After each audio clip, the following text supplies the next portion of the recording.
Next up would be Ms. Amanda Holt, who drew maps in 2011 that received a lot of media attention but little official action. Ms. Holt, please make sure that your green light is on, and when you're ready, the floor is yours.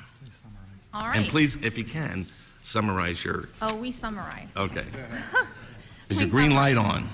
The green light, I think I see green. Okay, you got it. Well, sometimes you see green, but it's not. Right? Right, green's go. So my summary here, just briefly, traditional redistricting principles continue to be ignored. My testimony asks, how does the legislature restore public trust and integrity to the redistricting process? So I first look at who draws the maps.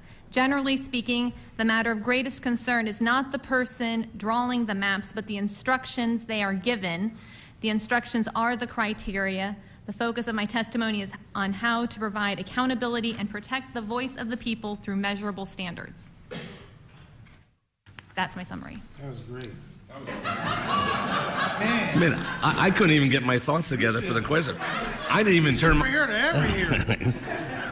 I didn't get a chance to turn my green light off. You can do it again. I mean, that's how good it was.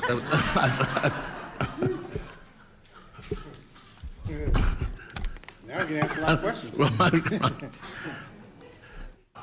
Again, all my questions, and I'm going to rephrase this again, is from my understanding, and it's not unknown to the good people that are actually sitting in the audience here, who I met with on numerous occasions, that I've always had questions on the random selection aspect, and not for any reason except that I always want to make sure we get the best talent going on to this independent commission as possible, and I think whether they totally agree with everyone's presuppositional philosophical world viewpoint, if anyone has ever really listened to you, they would have to actually say that you do bring a different perspective. And what I'm asking you is this: what are your personal thoughts? And again, these are your thoughts on random selection to choose a independent citizen redistricting commission. I think it depends somewhat on the tasks that they are given, because once again, as I talked about before, I mean, who draws the maps? As was mentioned in California, the Citizens Commission in California didn't actually draw the maps. There were people there that were drawing the maps, and they were providing instructions to them on how to go about it. So once again, coming back to sort of where my focus is, I think it's really important to understand those measurable standards that you can hold the people that are providing those instructions accountable to know if those instructions were appropriate or not. Okay, I'm going to ask another question. I'm going to turn it over to my colleagues for my co-chairs specifically. Would you talk about your background? I'm especially interested in whether you have a graduate degree in geographic information systems, and if you're currently serving as a faculty member for a geographic information system program at an institution of higher learning. I am not. Okay. It was a do-it-yourself project. I learned on my own. As I tell people all the time, there was no how-to guide when I started on redistricting, and so it was challenging to learn all of the interweaving rules there are in the redistricting process and all the things you have to consider in going about drawing maps. Well, and as someone who voted against as I voted against the 2011 amendment, I think of other members here did also, I found your map very interesting as a counter to that way back when, and such. Now, that aside, since you're not a GIS professional, what do you think about making this a requirement for a special master appointed by the courts to draw election line maps as proposed by Senate Bill 22? Well, I think from what's been shared, I mean, citizens have great capabilities, right? So citizens are capable of greatness. I mean, our country was founded on citizens. No one was an expert back then and on how do you set up a government, right? There wasn't any degree. You all don't have a degree in being a senator. There's no special school you go through Amen to to say, that, sister. this is how you be a senator. I got a D in being a senator, so yeah, I know. Yeah, I mean...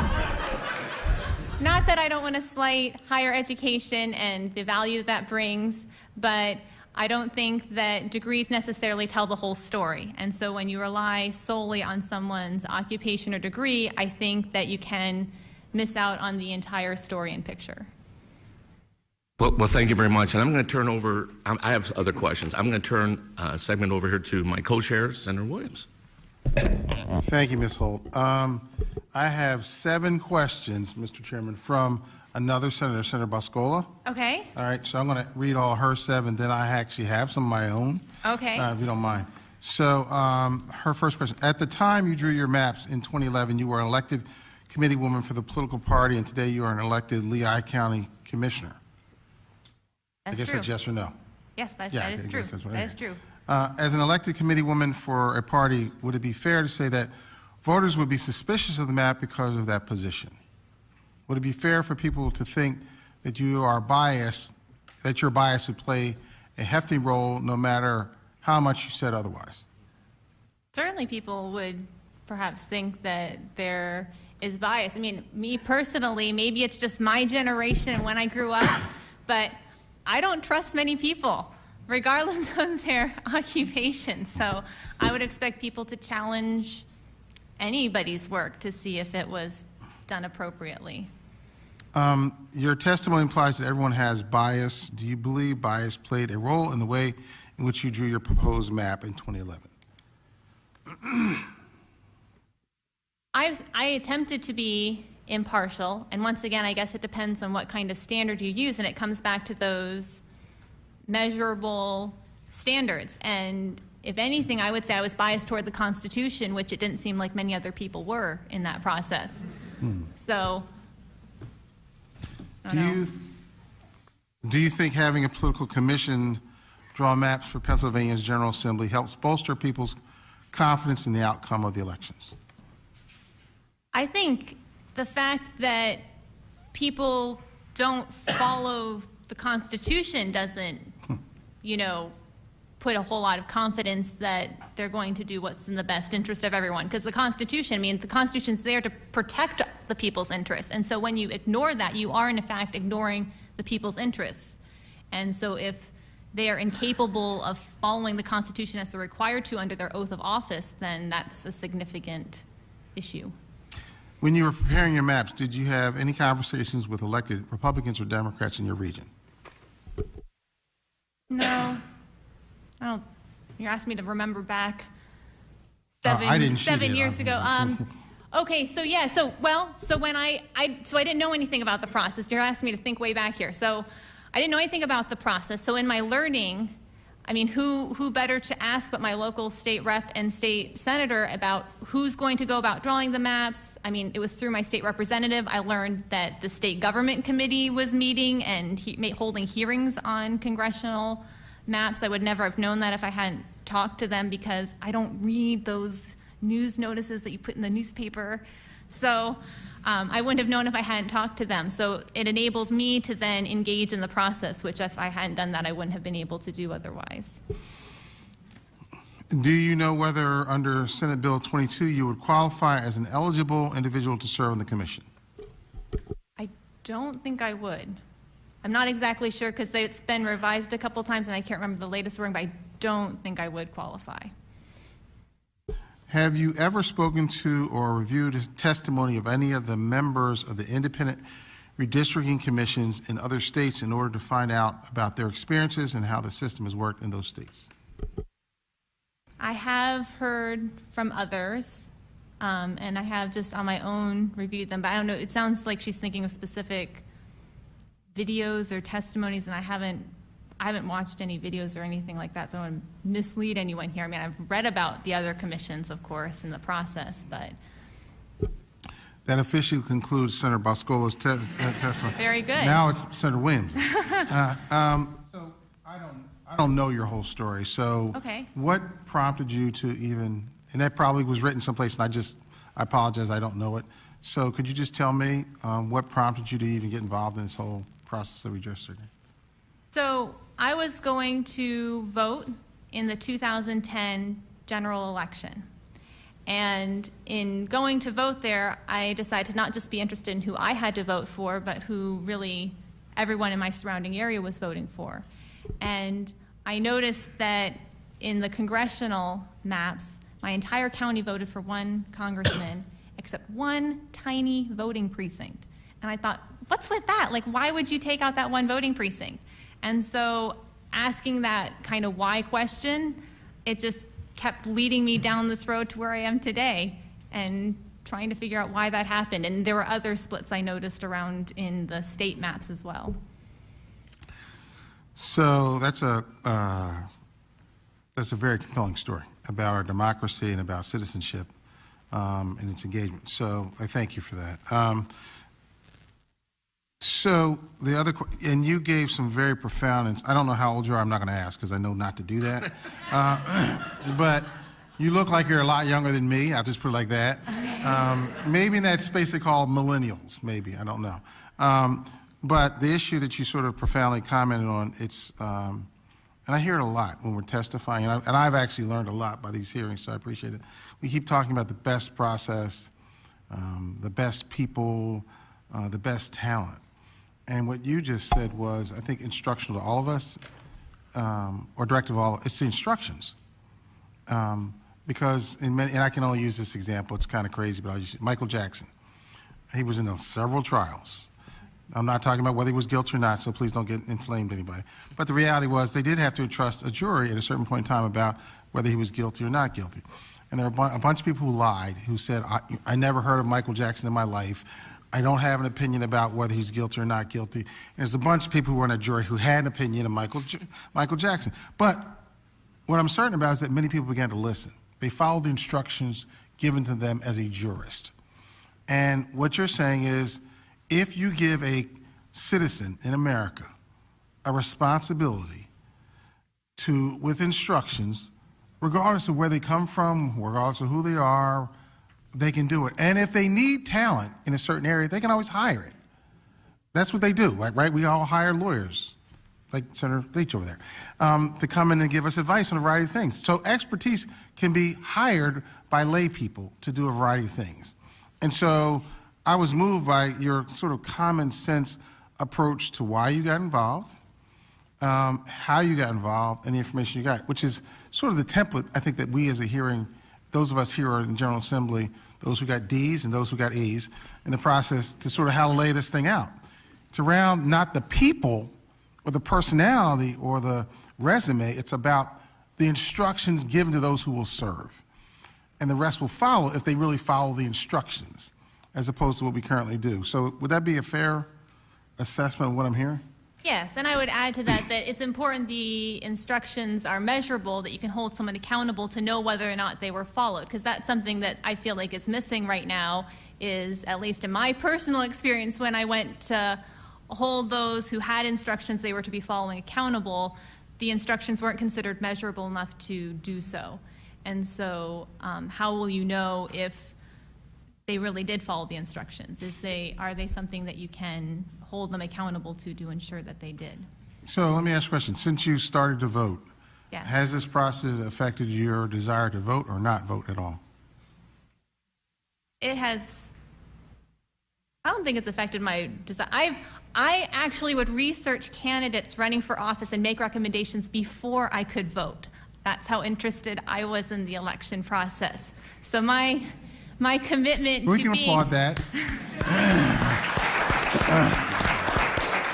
So... You're very strange. Go ahead. So things that happen in the political world are never going to be sufficient to deter me from my commitment to participate in this right that I've been given, that people have given their lives for me to enjoy, of being able to cast my vote and decide who represents me. So I am a hardcore voter.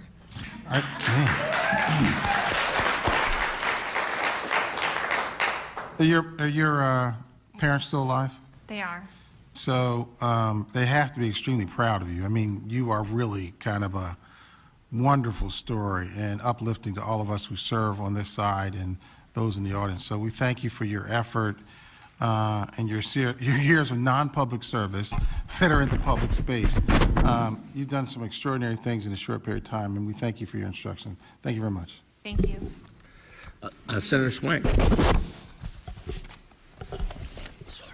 Thank you so much for being here today and telling the story. I didn't know that story either of how you happened to begin this, and certainly had read some of the newspaper accounts, but you stayed true to your principles and continuing to follow up. I see you've done some YouTube videos and that you're certainly on a mission, and it's a good one.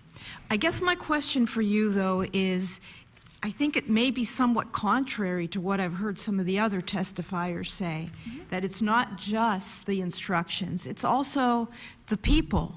Because if it's not, well, then legislators could do it if they had the right instructions. They have the right instructions, they just make decisions that work for them, not necessarily work for the people. Do you see what I'm saying about that? That I think both parts of this process, or of this initiative, have to be considered. I understand certainly that it would be considered to be perhaps an inherent conflict of interest for someone to decide what their district lines are for the district that will determine their livelihood, right? Right. I mean, that's obviously, I can see that where people are coming from with that. I guess where I go back to this, if there's no accountability in the process, it doesn't matter who draws the maps. If you can't hold the people drawing the maps accountable, because everyone is capable of bias, everyone's capable of doing things. I mean, we all know that the first thing we look at when the maps are drawn, right, is how did it affect where I live, right? That's the first thing everyone goes to. Sure. So I think that once you get the measurable standards in place and then move on to maybe who's drawing the maps and how that works, I mean, there's certainly within the map drawing process, even if you have these accountable standards, the things that I've shown that there's still some flexibility there. It's not a rigid rule. So within, everyone could meet that same standard and there still be some level of discretion. So I think to your point, your question is who would provide that kind of discretion? Who provides the what wouldn't be covered under the measurable standards, and how do they provide those instructions? Right, And nothing who's the can be appropriate- perfect. Yeah, who's the appropriate person to be providing those? And I would say that it should be the citizens, that we've done it this way. We've ended up with what we've ended up, obviously spurring you to draw a map on your own because you said, I can do this, right? I can do it better, in fact. And perhaps you did. But I think it truly does matter, the quality of and the character of the individuals who make up that board. It will certainly be a difficult process in and of itself, perhaps, to find those individuals. I know we say, 5 Ds, 5 Rs, 5 independents, whatever it may be. But I'd have to say that while I agree that the standards are important, they are. They are vitally important. It's equally important that we have the right individuals doing that. And particularly for the first time, if we're so fortunate to be able to get this to happen under the timeline that we have. To me, that seems extremely important.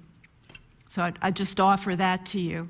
But I do, certainly appreciate the perspective that you brought to this. If nothing else, and I'll commend my chairs for doing this, the hearing process and the folks that have come forward to advocate for this and to give up their time to learn about it has heightened all of our awareness of just what you talked about, the fact that people died for us to have the right to vote for what we believe in, and that we should not be subverting that process. We really have to get a higher standard than what we've had. So thank you for that. I appreciate it. Thank you. Senator Leach. Okay. Thank you, Mr. Chairman. Thank you for being here. So you're a Lehigh County Commissioner? I am. In 1989, I ran for Lehigh County Commissioner. Well, good. They still talk about me? No. Sorry to say no. All right. Anyway, I ran at the time it was West Allentown, South Whitehall was my district. I don't know if it's been gerrymandered since then, but anyway, I just want to touch on what's been discussed, which is what regarding what Senator Schwenk asked you about and my conversation with Mr. Thornburg. The sort of, I think it's critically important that we get both parts right, the who and the how, what the criteria are. And there's sort of a Newtonian component to this, which is like, the better the people, the less it matters how strict the criteria are. And the more sort of strict the criteria are, the less leeway people will have to go off, go rogue, as they say. So if we get them both right, we'll really have a good system, I think, for coming up with the right thing. So I just want to ask you if you have a couple of thoughts on the criteria, because there's been a lot of talk about how we select people. For example, I alluded to, and maybe some others did too, about the tension in terms of what we want to prioritize in redistricting and reapportionment, in terms of making sure that we have districts that make sense. Do we want to prioritize partisan competitiveness? Do we want to prioritize geographic compactness? Do we want to make sure there are minority-majority districts? Do we want to have communities of interest kept together, even if it's not geographically as pretty as some other configurations? Do you have any thoughts on sort of? Well, let me do this. Rather than asking a series of questions, let me just ask one question, which is, I referenced the voter efficiency gap, whether we should put some other criteria like that in there, and whether or not we should consider whether incumbents are put together or not, or where they live, or whatever. So these are all some of the issues percolating around what the criteria should be. Do you have any thoughts on what we should be prioritizing in terms of making sure that districts are drawn in a way that you would consider to be fair and the most reflective of the values that we're trying to promote?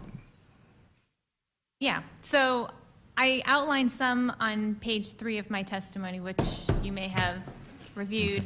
I think that it's important that, in my experience at least, the more criteria there are, the more that someone can hide their true motivations for drawing a line. So they may claim that they're drawing it for this reason, when in fact they're really doing it for another reason altogether. And it can be difficult to see what that is, the more criteria and the more layers you put on it, to go through all those different layers and see what really is going on. So I think that, from my experience, the most accountable process, which I think is really important, is to have a limited set of criteria that you're balancing between the two. And historically in Pennsylvania, for I think 178 years, there was just really one criteria that mattered in Pennsylvania, and that was respecting county and municipal boundaries. That was the only criteria that mattered, and they had a system of apportionment that didn't permit any kind of, splitting of counties. But then the result of that, and this was happening nationally as well, is that you ended up with districts that were like 200,000 people apart. And so when that was a problem. And so when the U.S. Supreme Court started hearing about how there were these districts with such huge disparity of population, they're thinking, well, you can't just look at that one thing to the exclusion of everything else. It was obviously harming the minority voice in the process to be placed in districts that were so large when others were much smaller. And so they said you have to consider population equality as well. So really, those are the two, in Pennsylvania at least, those have been the two, historically speaking, most important criteria to balance between the two, is ensuring that you have districts that don't have 200,000 people apart, right? That there's something more close to equal than that, and that you're still respecting. Because the number one complaint that at least I hear about districts that I've heard brought up is that, well, you split my county too many ways, or you split my municipality too many ways. People complain about their communities in which they live being split apart, the municipalities they live in, the counties they live in being divided. And so trying to address that and restore and to the level of importance, maybe not that it used to be, but a greater level of importance than it is certainly being considered today, and learning how to balance those two criteria, I think, is really where the focus needs to be. So, I mean, because you can, just to play devil's advocate, you can draw districts that do not divide municipalities but are very, look like snakes or whatever.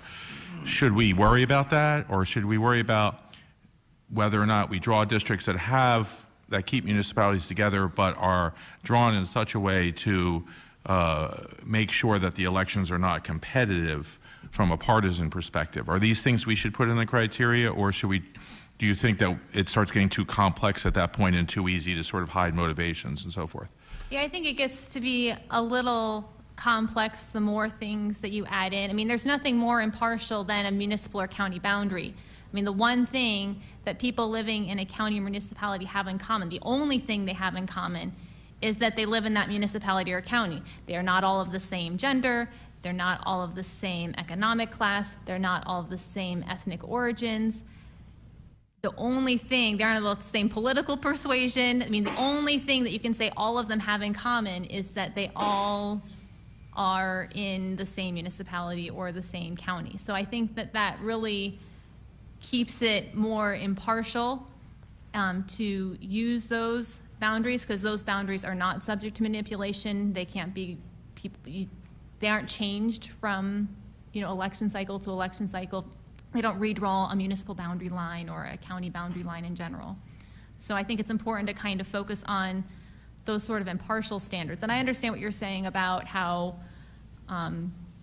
following those two, would they lead to districts that aren't necessarily compact? And as I pointed out before, once you've established what that is, I mean,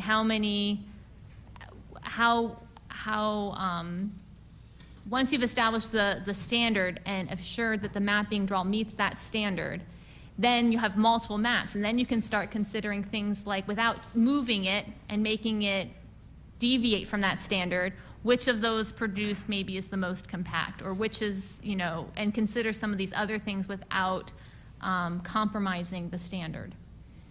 I just have a comment, then you can comment on it if you want to, and if I have no further questions. But I think I quibble with you on one thing, which is that, to me, compactness has never been the, if you had to choose among values, compactness is not my top value. My top value is competitiveness where possible, because of the lack of competitiveness in districts, I think we have a situation where we can't get legislation passed. Everyone's political incentive is to play to the base, because they can never lose to someone in the other party. They can only lose in a primary to someone more extreme than they are. And so as a result, we don't have what we used to have, where adults would get in a room after a long fight and come up with a solution, and we now just have demonization of everyone, and because that's everyone's political incentive. I mean, people have lost their seats in Congress for even talking to the other side, not actually voting with the other side, just even talking to them.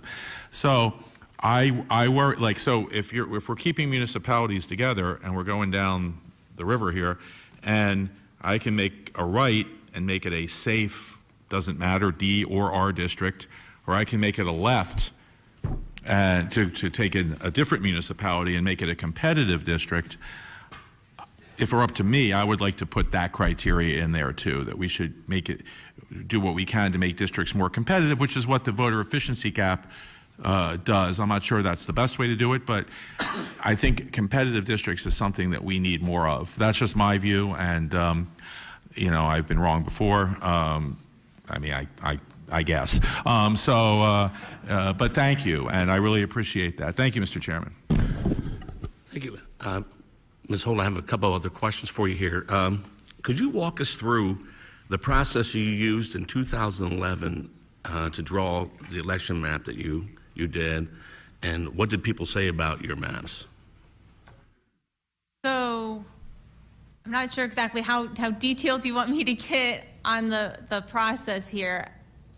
I really worked on balancing those two criteria. I mean, I was focused on ensuring that the districts met the equality standards at the time set out by the U.S. Supreme Court, because at the time there hadn't been a map drawn, and so I was just, and our Constitution doesn't specify a specific population deviation, so I just went with the U.S. Supreme Court one. So balancing that against trying to keep as many counties and municipalities whole as possible within that population deviation. So just doing those two things, balancing those two out. So that was kind of step one. And then as I went through the process and learned more, obviously I learned about the Voting Rights Act and the need not to discriminate against minorities. So then I went back in to see if unintentionally, because I hadn't looked at any racial data in creating the districts originally, I was just looking at population numbers and the county and municipal boundaries. Had there been any discrimination? And if so, was there a way to adjust the lines without creating any splits, and do that if possible so that the minority voice would still be respected? And then, and if it wasn't, then to make splits where appropriate in order to protect those. And that was pretty much the process that I followed. Were there any comments about your maps?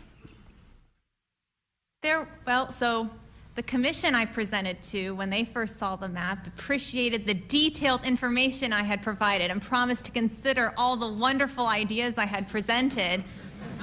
But I don't know if that feedback turned out to be quite as genuine as I would have hoped, seeing as the product that came back didn't really look any different than what had been produced prior to my feedback being provided. You were given the famous Harrisburg Heisman, man. So, I mean, it's interesting. I mean, I haven't, of course, gotten many feedback, not being in the public forum that you all are in and having the opportunity. My maps were never before anyone for, the public scrutiny that the maps that currently are produced are under. But I would say, I mean, people are concerned about how their communities are being impacted. And I mean, there are people that were very grateful for how I was able to keep their communities together. I mean, there was a lot of different people that participated in the eventual appeal that I did from different parties and from different parts of the state who all felt like the outcome that was produced by the method I was proposing and was illustrating to them affected their communities better. I mean, there were over 7 million, as I referenced here, over 7 million people in the state adversely impacted by the splits that were produced, people that were split that didn't have to be split in their communities just because of how the maps were drawn. And that's over half of the population of Pennsylvania. So this was a massive ill, if you will, that didn't have to be. Gotcha. I was just soaking that in here. Hey, if we were to move toward the establishment of an independent citizens commission, just your opinion, no right or wrong answer here, what do you think would be the best way to choose citizen commissioners?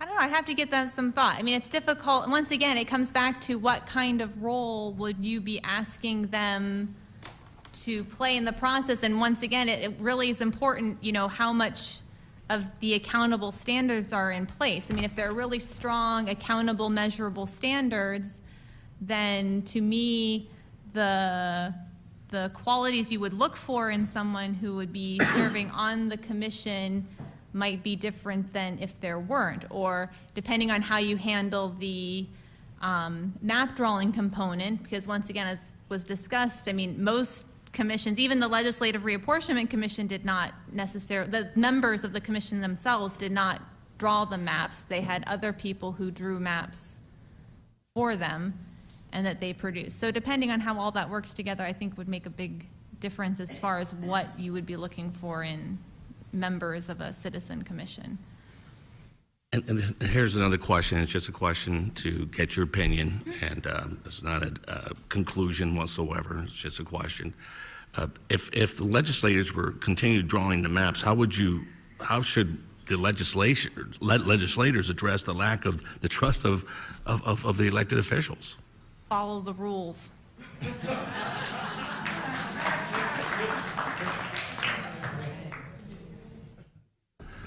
I knew you were going to answer it that way. I had to ask the question. Would you talk more about your comment, and I quote, legislatures and commissions do not actually draw legislative district maps. They give instructions to another person regarding how the maps are drawn. Want me to comment on Yeah. that? Or, well, so So as was mentioned, even just in the testimony you heard today from the member of the California Reapportionment Commission, they didn't actually themselves draw the map. There was somebody else there that they were giving instructions to who would tell them what was possible, that wasn't possible, what the consequence was, who was actually going about the mechanics of drawing the map. In the Veith case that was done, Veith versus Pennsylvania in 2003, the person that testified about who had to speak to why there was a 19-person deviation in the congressional map, they didn't ask the people that had approved the maps. They didn't ask the legislature about what had happened. They asked the person who drew the maps, which was not the legislature. His name eludes me at the moment. But they asked him why he had done what he had done, and the answer was, this was the instructions that I was given by his supervisors on why I should do what I did and where I should stop with the, like I should only stop at 19 persons and not try to go lower than 0. And it was his testimony that, interestingly enough, demonstrated there was not a good faith effort to follow the rules on the then legislators' part in approving the 2003 congressional map. So I don't know if that kind of addresses your question or not, but I mean, so it's not, generally speaking, I maybe am a unique case in the fact that I draw my own maps and then speak to them, but a lot of the people, the way the commissions are set up and the legislators are set up, they themselves aren't physically drawing the maps. Someone's providing them with instructions, and those people are then drawing the maps. What instructions would you give to anyone drawing election maps? I would refer you to page 3 of the criteria and suggest that they follow some clear, measurable, accountable standards, and so that we can know what would err on the side of being incorrect and what is actually allowable. When is it allowable flexibility, if you will, where they're in the same, they're all achieving the same standard, where there's 3 different maps that maybe all meet that standard? Or at what point do you have 2 maps that meet the standard and one that's way over here, you know, and not within what would be considered allowable? My last question for you, and again, I thank you for your patience. What's the one thought or recommendation you would like us to remember as we continue our deliberations on how Pennsylvania establishes election lines?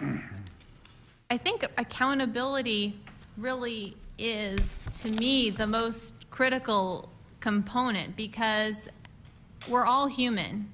I mean, that's way back to the founding of our country. I mean, I put in that quote from James Madison, who noted that men are not angels, right? So it was known that we're all subject to our own human nature, which is a tendency toward our own self-interest and kind of what's best for us. And it's difficult for people sometimes to look out for others. It's just not within our human nature to naturally want to do that. So it's important, I think, that to have future success in the process, that there be that ability for accountability. And that's really what's missing here. Because right now, I mentioned it somewhere here about how when we have maps, I mean, I'll just read what I had here as a reminder. I mean, why settle for a proposal which leaves the voice of the people so blatantly open to be preyed upon by human nature? Why leave in place a process which requires extreme and egregious visual examples before people may receive a remedy? And I think it's unfortunate that in our current process, the accountability is so weak to even being non-existent that there's no opportunity for interested citizens like myself and others here in this room to be able to hold accountable those that are drawing the lines that have such an impact on how our voice in government is heard. And I think that if that accountability piece continues to be missing, then I think there is a great risk for our voice continually to be suppressed and not to be heard. Well, thank you.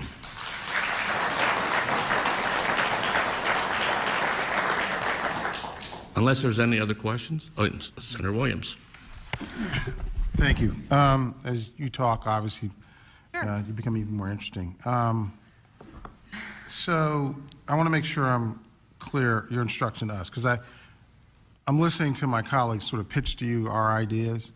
I got the instructions sort of define the box in which we should be operating and not outside the box. There's a lot of conversation that talks about the people, the commissions, et cetera. I'm not sure, I may have missed that moment where you gave us guidance on what that thing should look like, if that thing should look like anything at all. So what is your guidance to those of us who are struggling with how do we get to the grassroots to allow people to draw maps which are transparent, fair, and balanced? So I guess I would have to give that some more thought. I've really been focused on the whole accountability piece because I really feel like that is such a critical component that I've spent less time on the how, or who I should say, who draws the maps. So I'd have to give that some thought and get back to you maybe with some additional thoughts on that. So I want to like press you on that because we're going to be pressed on it politically. Oh, absolutely. So this is a connecting of not theory, reality. So at some point in time, something's going to happen.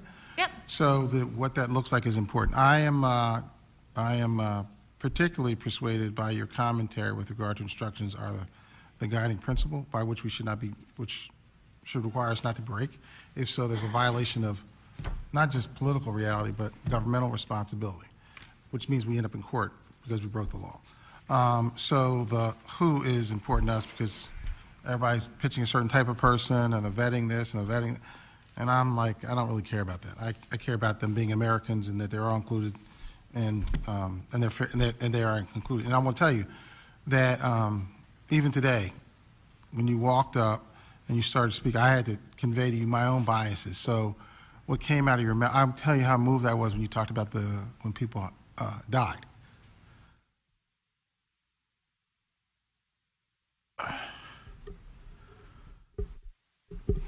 That struck a particular chord in me, obviously, because somewhere in my family. And you don't look like your family member, I just say it like that. So I was struck by the fact that somebody coming from your part of Pennsylvania would be so insightful at such a young age and so sensitive about including all those for the sacrifice that all Americans made for this franchise. I was blown away by that. So I do want your guidance, and I think we all could benefit by your guidance about what that who is, as opposed to what it is. And I do think your testimony about we should pay more attention about the box so that we don't get into the entanglements of the political process, I think is very important to all of us as well. And I got to get your parents' address because I got to write them a note. And you're amazing, Ms. Holt. You really are. Thank you. Thank you.